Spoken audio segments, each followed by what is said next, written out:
Good morning students. આજે આપણે આલ્કોહોલનું જે પ્રકરણ ચાલે છે એમાં છેલ્લું ટોપિક છે ઇથર સંયોજનો. આલ્કોહોલ અને ફિનોલની ઘણી બધી વાતો આપણે કરી. હવે આજે છે ઇથર.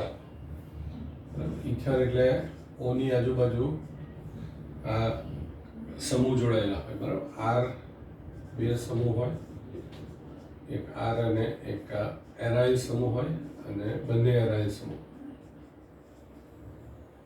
આર એટલે તમને ખ્યાલ છે આ CH3 છે, CH3CH2 છે, આ બધા આર મિથાઇલ ઇથાઇલ પ્રોપાઇલ. આ ફિનાઇલ સમૂહ છે એ એરાઇલ સમૂહમાં આવે. તો આવા સમૂહ બે અહીંયા મૂકી દેવાના, આ અને આ બે મૂકવાના, તો આ બંને અહીંયા આવશે. તો આને ઇથર કહેવામાં. ઇથરમાં ઓક્સિજન સાથે બે હાઇડ્રોકાર્બન સમૂહ મિથાઇલ ઇથાઇલ પ્રોપાઇલ ફિનાઇલ બ્યુટાઇલ આવા બધા સમૂહ મૂકવાથી જે સંયોજન બને છે ઇથર. ઇથર બે પ્રકારના આવે. ઇથરનું સામાન્ય સૂત્ર આ CnH2n+O છે. એટલે આલ્કોહોલ અને ઇથર બંનેનું સામાન્ય સૂત્ર સરખું છે. એટલે આલ્કોહોલ અને ઇથર એકબીજાના સમઘટકો પણ કહેવાય. ક્રિયાશીલ સમૂહના સમઘટકો છે. ઇથર બે પ્રકારના આવવાના, એક સાદો અથવા તો સંમિત ઇથર અને મિશ્ર અથવા અસંમિત ઇથર.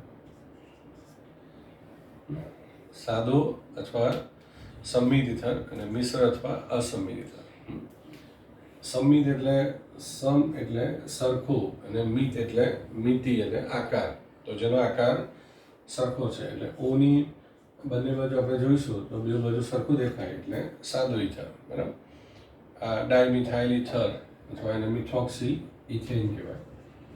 હવે ધારો કે આ એક મિથાઇલ મૂક્યું ને ઇથાઇલ, આ બાજુ એક કાર્બન છે ને પેલી બાજુ બે કાર્બન છે, તો જુદું જુદું દેખાય છે એટલે અસંમિત ઇથર કહેવાય. Methoxy ethane. પછી આ એનિસોલ છે, આ ફેનિટોલ છે. તો એનિસોલ ફેનિટોલ એ પણ મિશ્ર ઇથર થશે. ત્યાર પછી આ ફિનાઇલ સમૂહ છે. આ બે આ જે છે એવા બે સમૂહ મૂકી દઈએ તો આ પણ સાદો ઇથર થવાનો. એટલે સાદો ઇથર ટૂંકમાં યાદ રાખવાનું કે ડાઈ શબ્દ જેમાં સંભળાય, ડાઇથાઇલ ઇથર, ડાયફિનાઇલ ઇથર, ડાયમિથાઇલ ઇથર, તો એ સાદા ઇથર કહેવાય. અને જુદા જુદા સમૂહ આપણે બોલીએ, ઇથાઇલ મિથાઇલ ઇથર, ઇથાઇલ ફિનાઇલ ઇથર, બે સમૂહ આમ અલગ અલગ બોલવું પડે. તો સમજવાનું કે એ અસંમિત અથવા તો મિશ્ર ઇથર છે. હવે આપણે બે વાત કરવાની છે ઇથરના બનાવવાની પ્રક્રિયાઓ અને પછી ઇથરની પોતાની પ્રક્રિયાઓ. તો ઇથર બનાવવાની બે પ્રક્રિયાઓ છે.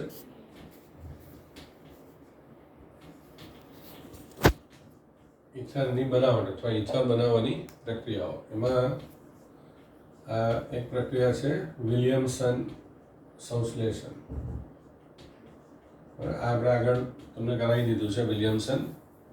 અને બીજું છે આલ્કોહોલનું નિર્જલીકરણ. આલ્કોહોલ અને સાંદ્ર H2O સપોર્ટ સાથેની પ્રક્રિયાથી આપણે એને નિર્જલીકરણ પ્રક્રિયા તરીકે ઓળખીશું. હવે આ જે પ્રક્રિયા છે એમાં ફક્ત સાદા ઇથર બનશે, જ્યારે વિલિયમસનમાં સાદા અને મિશ્ર બંને પ્રકારના ઇથર બનશે, બરાબર. આ બે વચ્ચેનો મેઇન તફાવત આટલો છે. વિલિયમસન એ વૈજ્ઞાનિકનું નામ છે. હવે વિલિયમસન આપણે આગળ જે હેલો આલ્કેન અને એ કરી ગયા એમાં આ વાત કરેલી હતી. એટલે આપણે આ આલ્કોક્સાઇડ લેવાનું, એટલે આલ્કોહોલની સોડિયમ ધાતુ સાથે પ્રક્રિયા કરો તો આલ્કોક્સાઇડ બને, અને પછી એની આ આલ્કાઇલ હેલાઇડ સાથે પ્રક્રિયા કરવાની, બરાબર. એટલે આને જો તમે આમ લખો તો આ NaX નીકળી જાય અને ROR, અથવા તો આમ અલગ લખવું હોય, બરાબર.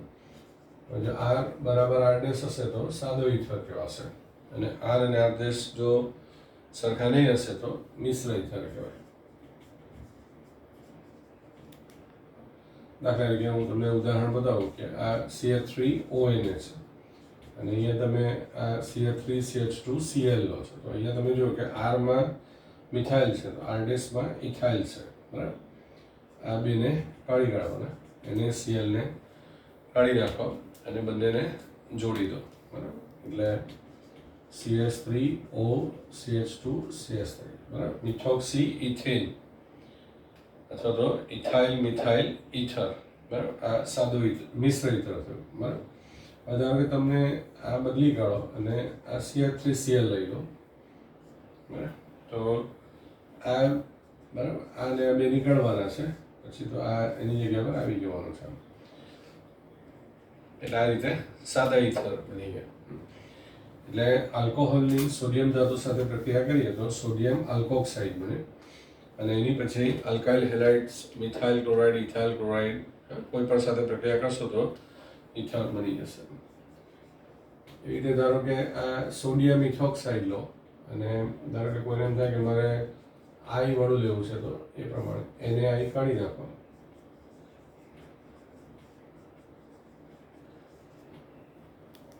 બરાબર. તો આ ડાઇથાઇલ ઇથર બની. એ રીતે આ સોડિયમ ફિનોક્સાઇડ છે, એની આ મિથાઇલ ક્લોરાઇડ સાથે પ્રક્રિયા કરો તો આ એનિસોલ બની ગયું. અને આ મિથાઇલ ક્લોરાઇડને બદલે આપણે ઇથાઇલ ક્લોરાઇડ લઈએ, બરાબર. આ ભાગ ખાલી કાઢવાનો છે અને આ ભાગ જે હોય એ આપણે અહીંયા મૂક્યા કરવાનો છે, બરાબર. આ તમારું ફેનિડોલ બની ગયું. તો આ બંને પણ મિશ્ર ઇથર થવાના. એટલે બંને સમૂહ સરખા હશે તો સાદો ઇથર બનશે, અલગ અલગ છે તો મિશ્ર ઇથર બનશે. એટલે આલ્કોક્સાઇડ લેવાનું, CH3ONA, CH3CH2ONA અને કોઈ પણ હેલો આલ્કેન લઈ લેવાનું, CH3Cl, CH3CH2Cl. એટલે બે સમૂહ જોડાઈ જશે O સાથે. હવે આપણે આ જે વિલિયમસન પ્રક્રિયા છે એની એક મર્યાદા છે કે તૃતીયક હેલાઇડ હોય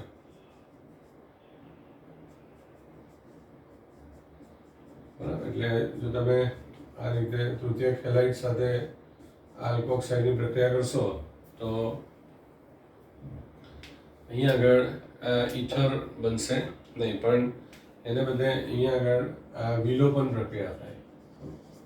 એટલે તૃતીયક હેલાઇડનું તમે જો આલ્કોક્સાઇડ સાથે પ્રક્રિયા કરો તો વિલોપન થશે. એટલે વિલોપનમાં શું થશે કે આ Cl અને Na અહીંયાથી નીકળી જશે. એટલે આ આપણે જે આલ્ફા કાર્બન છે ને આ બીટા કાર્બન છે, તો અહીંયાથી H નીકળશે. એટલે CH2, C, CH3 અને CH3 અને આ બે ઉપર દ્વિબંધ કરી દઉં, બરાબર. આ બે નીકળે, બંધ ઓછા થાય એટલે આ 2 મિથાઇલ પ્રોપીન બની ગયું. હા, અને અહીંયાથી જે H નીકળશે ને તે આની સાથે આલ્કોહોલ બનાવશે,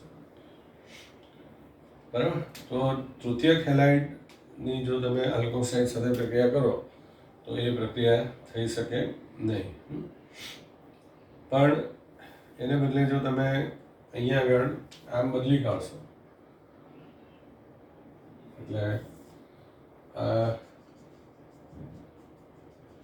તૃતીયક આલ્કોહોલ લઈ લો તમે અથવા તૃતીયક આલ્કોક્સાઇડ, બરાબર. અને આ ભાગ છે ને એને આલ્કોક્સાઇડને બદલે હેલાઇડ કરી દેવાનું, તો તમારું આ વિસ્થાપન પ્રક્રિયા થશે.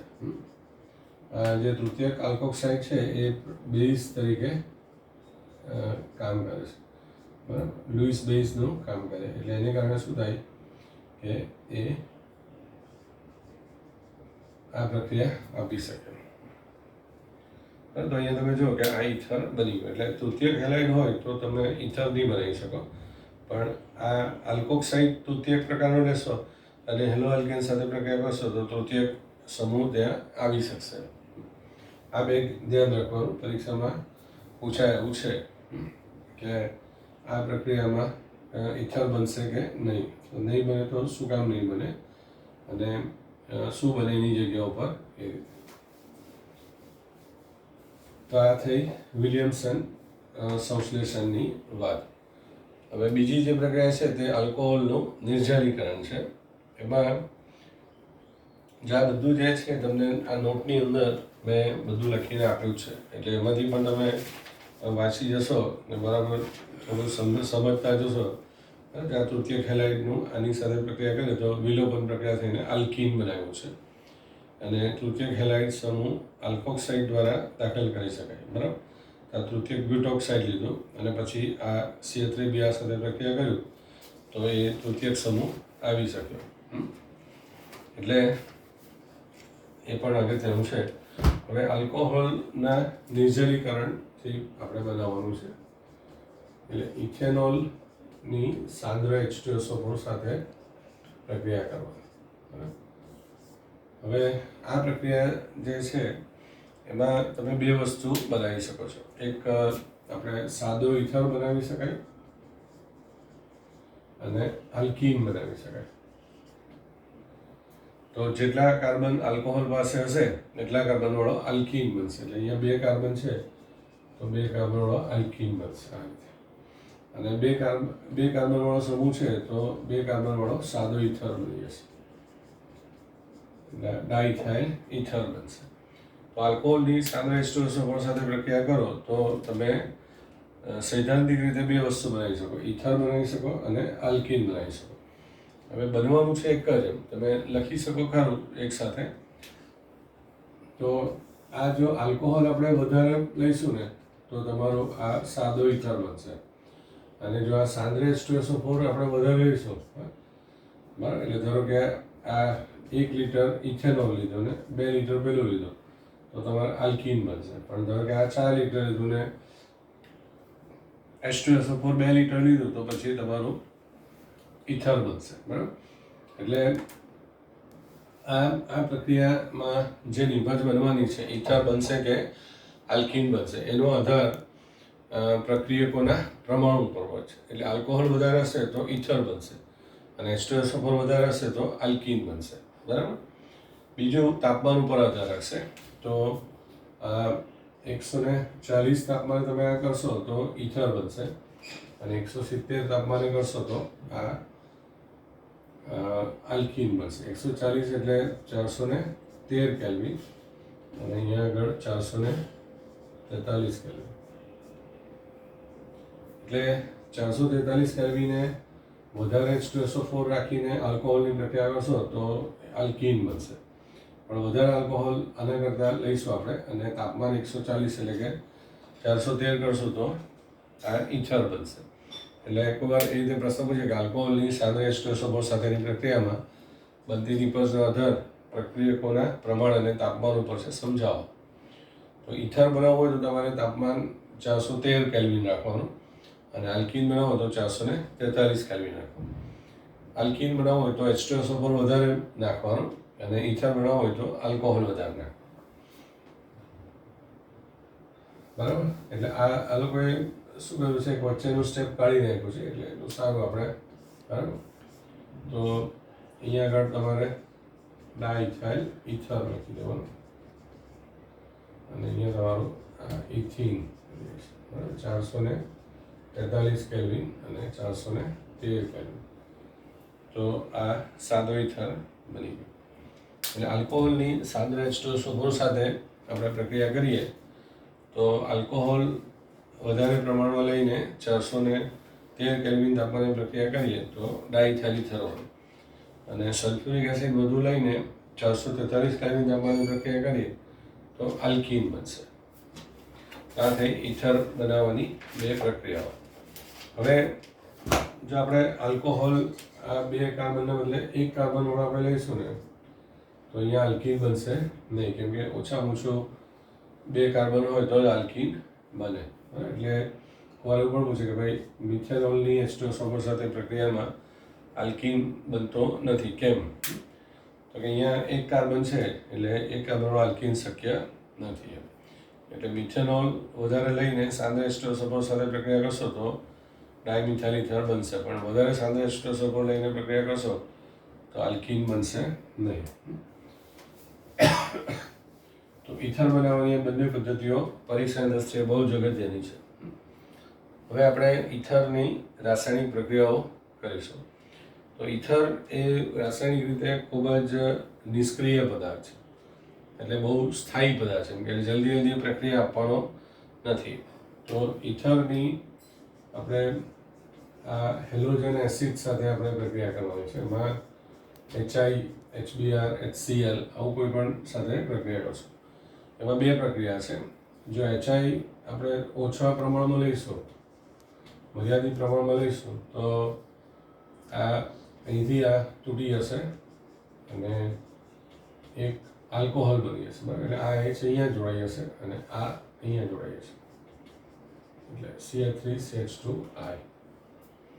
તો ડાઇથાઇલ ઇથરની ઓછા પ્રમાણમાં HI સાથે પ્રક્રિયા કરીએ તો ઇથેનોલ અને HI બને. હવે ધારો કે HI ને બદલે HCl તમે લેશો તો આ Cl બને, બરાબર. ધારો કે HCl ને બદલે HBr લેશો તો Br બનશે. એટલે ટૂંકમાં જો મર્યાદિત પ્રમાણમાં હેલોજન એસિડ સાથે પ્રક્રિયા કરીએ તો આલ્કોહોલ અને હેલો આલ્કેન બે રસાયણો બનશે.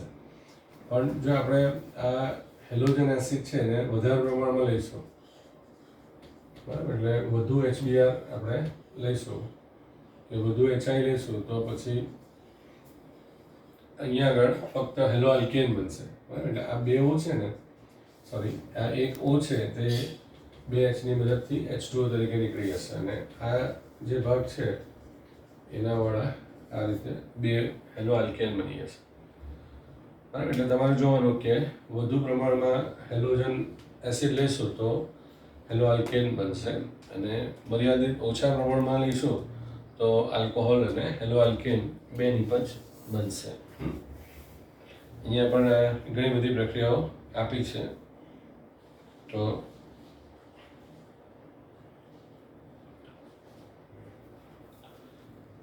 હવે જો આ સાદો ઇથર હોય તો આપણે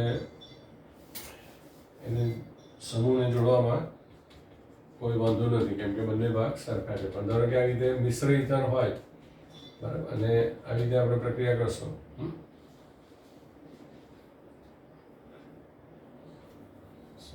HI સાથે, તો ઓછો HI આપણે લઈશું તો આ હેલોજન સમૂહ છે એ વધારે કાર્બન વાળા ભાગ સાથે જોડાશે અને આ છે તે, બરાબર, H એ ઓછા કાર્બન વાળા સાથે જોડાશે, બરાબર. તો હેલો જો સાદો મિશ્ર ઇથર હોય તો બે ભાગ, સોરી, સાદો ઇથર હોય,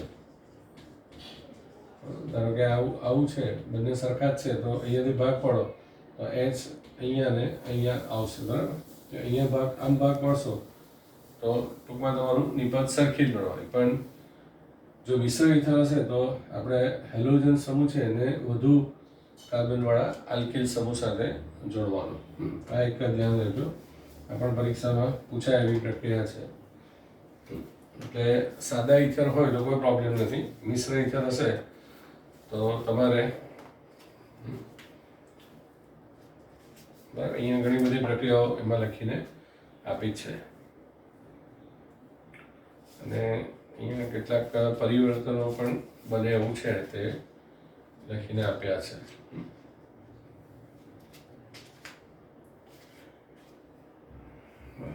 તો અહીંયા આગળ તમારું આ પ્રકરણ ઇથર સાથેનું પૂરું થાય છે, બરાબર. એરાઇલ ઇથર જે છે એનિસોલ અને ફેનિટોલ એનું આપણા સિલેબસમાંથી કાઢી નાખેલું છે, એટલે આપણે કરશું નહીં. આવતી વખતે આપણે આલ્ડીહાઇડ કીટોન બહુ જ અગત્યનું પ્રકરણ છે એની વાતો કરીશું.